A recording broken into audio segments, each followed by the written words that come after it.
అనగనగా ఒక పెద్ద అడవి ఉంది. అందులో ఎన్నో జంతువులు నివసిస్తున్నాయి. ఆ అడవిలోనే ఒక తోడేలు దాని భార్య పిల్లలతో కలిసి ఒక గుహలో కాపురం పెట్టింది. అవి పగలంతా అడవిలో తిరిగి ఆహారం తినేవి. రాత్రి వేళలో గుహను చేరి విశ్రాంతి తీసుకునేవి. అలా రోజులు గడుస్తున్నాయి. ఇంతలో వానకాలం మొదలైంది. ఆ సంవత్సరం వానలు విపరీతంగా కురిశాయి. ఆ వానల వలన వాగులు పొంగి వరదలు వచ్చాయి. ఆ అడవి మొత్తం నీటితో నిండిపోయింది. అందులో తోడేలు గుహ కూడా ఉంది. దాని కుటుంబానికి ఆహారం దొరకడం చాలా కష్టమైంది. వాటికి ఏం చేయడానికి పాలుపోలేదు. అవి అక్కడ నుండి బయలుదేరి మంచి గుహ కోసం వెతకడం మొదలుపెట్టినాయి. తోడేలు తన భార్యతో మనకు చాలా చెడు రోజులు వచ్చినాయి. ఆహారం లేదు సరికదా, మన పిల్లలు వానకు తడిసిపోతున్నారు. ఇప్పుడు ఏం చేద్దామని అంది. ఆడతోడేలు చాలా తెలివిగలది. అది బాగా ఆలోచించింది. దగ్గరలో ఒక గుహ ఉంది. దానిలో ఒక సింహం ఉంది. అది విశాలమైన గుహ. బాగా ఆలోచించగా ఈ విషయం ఆడతోడేలకు గుర్తుకు వచ్చింది. దానిలో ఎంత కాలమైనా హాయిగా ఉండవచ్చు అనుకుంది. ఈ ఆలోచన మగతోడేలుకు చెప్పింది. అది విని మగతోడేలు మండిపడింది. ఉండి ఉండి మనమంతా సింహానికి ఆహారం అవుదామా అని అంది. ఆడతోడేలు ఆలోచించి ఏమి చేయాలో వివరంగా మగతోడేలకు చెప్పింది. మగతోడేలు సంతోషించి ఆ పనికి ఒప్పుకుంది. మగతోడేలు, ఆడతోడేలు, వాటి పిల్లలు అన్నీ కలిసి సింహం గుహం ముందుకు చేరాయి. మగతోడేలను పిల్లలను చటుగా ఉండమంది. అచ్చట ఒక చెట్టు చాటున అవి ఉన్నాయి. ఆడతోడేలు ఒక్కతే నెమ్మదిగా ఆ గుహ దగ్గరికి వెళ్ళింది. అక్కడ చప్పుడు ఏమీ వినబడలేదు. ఆడతోడేలు నెమ్మదిగా గుహలోకి తొంగి చూసింది. అక్కడ ఎవరూ కనబడలేదు. గుహ అంతా ఖాళీగా ఉంది. నెమ్మదిగా గుహ లోపలికి వెళ్ళి అంతా తిరిగి చూసింది. ఎటువంటి అలికిడి లేదు. సింహం అప్పుడు గుహలో లేదు. బయటకు ఆహారం కోసం వెళ్ళింది. గుహ విశాలంగా చాలా బాగుంది. సింహం ఆహారం తిని రాత్రివేళకు వస్తుందని అర్థమైంది. తోడేలు తన భర్తను పిల్లలను లోపలికి రమ్మని సైగ చేసింది. వారంతా లోపలికి వచ్చారు. పగలంతా అడవిలో తిరిగి ఆహారం తిని చీకటి పడగానే సింహం గుహకు వస్తే ఏం చేయాలో మగతోడేలకు చెప్పి గుహ బయటనే కాపాల ఉంచింది. చీకటి పడసాగింది. దూరం నుంచి సింహం రావడం చూసింది.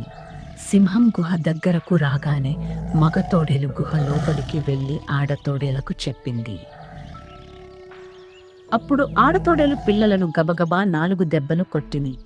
అవి పెద్దగా ఏడవటం మొదలుపెట్టినాయి. మగతోడేలు, ఆడతోడేలు కలిసి విచిత్రంగా అరవటం మొదలుపెట్టాయి. ఆ అరుపులు, కేకలు వింటా ఉంటే సింహానికి కొంచెం భయం వేసింది.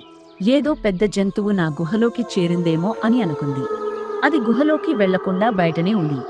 సింహం ద్వారం వద్ద నిలబడి ఉండటం చూచింది. ఆడతోడేలు ఇలా అరవసాగింది. పిల్లలు ఏడుస్తున్నారు. వారికి సింహం మాంసం వండి పెట్టాలంట. లేకపోతే తిండి తినరట. గోల పెడుతున్నారు. ఇప్పుడు నేను ఏం చేసేది?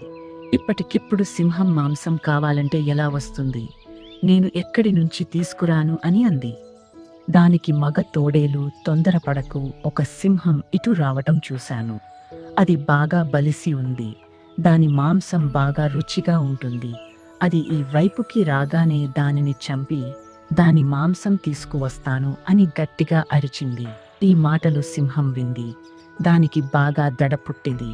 లోపల ఏ జంతువులు ఉన్నాయో సింహానికి అర్థం కాలేదు. అవి తనను చంపుతాయేమో అని అనుకుంది. వెనుకకు చూడకుండా చాలా దూరం పరుగెత్తుకుంటూ వెళ్ళింది. తోడేళ్ల సంసారం గుహలో చేరటం అచ్చట ఉండి ఒక నక్క చూసింది. అంతా వింది. సింహం పరుగు తీయటం కూడా చూసింది. తోడేళ్ల సాహసానికి నక్క ఆశ్చర్యపోయింది. తోడేళ్లు సింహాన్ని మోసం చేసి గుహ నుంచి తరమటం గమనించింది. తోడేళ్లకి ఎలాగైనా బుద్ధి చెప్పాలనుకుంది.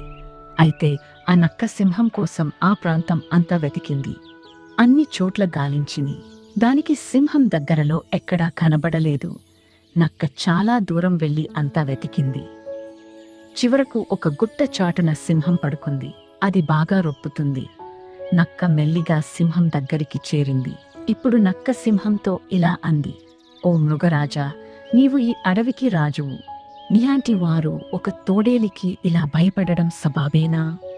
నీలాంటి నాయకులు అలా పరువు తీయొచ్చునా? రేపు ఈ విషయం మిగిలిన జంతువులకి తెలిస్తే నీ పరువు ఉంటుందా? ఈ మాటలకి సింహం ఏం సమాధానం చెప్పలేదు. దానికి భయం ఇంకా తగ్గలేదు. నక్క మాటలు సింహం అస్సలు నమ్మలేదు. నక్క మరలా ఇలా అంది, ఓ రాజా, ఆ తోడేలును నీ గుహ నుంచి వెళ్ళగొడతాను. నీవు నాతో రా. సింహం తనలో తాను ఇలా అనుకుంది, ఇది అసలే నక్క, దీనిని అస్సలు నమ్మరాదు. దీనితో వెళ్తే ఇది నన్ను గుహ దగ్గరకు తీసుకెళ్ళి అచ్చటనే వదిలిపెడుతుంది. అప్పుడు నేను ఏం చేయాలి? ఆ జంతువుని చూసి నక్క పారిపోతే. ఇంతలో సింహానికి ఒక ఉపాయం తట్టింది. ఓ నక్క, నేను నిన్ను నమ్మను. నేను చెప్తే నీతో రావడానికి ఒప్పుకుంటాను అని అంది. నక్క దానికి సరే అంది. సరే, ఏమిటో చెప్పు. సింహం నా తోకతో నీ తోకను ముడి వేసుకొని ఇద్దరం కలిసి వెళ్దాం, సరేనా అని అన్నది. అప్పుడు నక్క దానికి ఒప్పుకుంది. ఆ తోడేళ్లు ఏమి చేయలేవని నక్క ఆలోచన.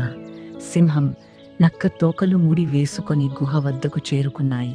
సింహం ఇంకా నక్క కలిసి రావడం ఆడ తోడేలు చూసింది. నక్క ఏదో ఎత్తు వేసిందని ఆడ తోడేలు ఊహించింది. తోడేలు గుహ ముందుగా వచ్చి పక్కకు నిలబడింది. ఏం నక్క, నేను 2 సింహాలను తెమ్మంటే ఒక్కదాన్నే తెచ్చావేమి? సరే, ముందు నిన్ను చంపుతాను, తరువాత సింహాన్ని కూడా చంపి ఆ రెండింటిని కలిపి వండుకు తింటాను అని అరిచింది. ఆ మాటలు సింహం వింది.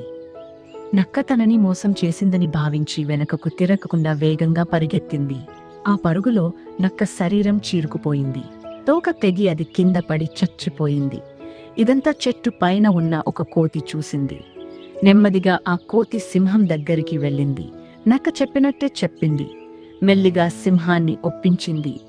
సింహం కోతితో ఇలా అంది, నీవు తాడుతో నా మెడకు నీ మెడకు కట్టు, అప్పుడు వెళ్దాం అని అంది. సరే అని అలాగే చేసింది. ఆ 2 తాడుతో మెడలు కట్టుకున్నాయి. నెమ్మదిగా గుహ దగ్గరకు వెళ్ళినాయి. అవి 2 రావడం ఆడతోడేలు చూసింది. ఆడతోడేలు నక్కని అరిచినట్లే, ఓ సికోతి, పొద్దుననగా సింహాన్ని తీసుకొస్తానని వెళ్ళి, ఇంత రాత్రికి వస్తావా? ముందు నిన్ను చంపి తర్వాత సింహాన్ని చంపుతాను అని అంది పెద్దగా. ఈ మాటతో సింహానికి వణుకు పుట్టింది. అది వెనకకు తిరగకుండా పరువు లంకించుకుంది. దానితో పాటు కోతి కూడా పరిగెత్తాల్సి వచ్చింది. అవి 2 అలా పరిగెత్తి ఒక బావిలో పడి చనిపోయాయి. అందుకే పెద్దలు అంటారు, బుద్ధి బలం ఉంటే బలహీనులు కూడా బలవంతులను జయించవచ్చును అని.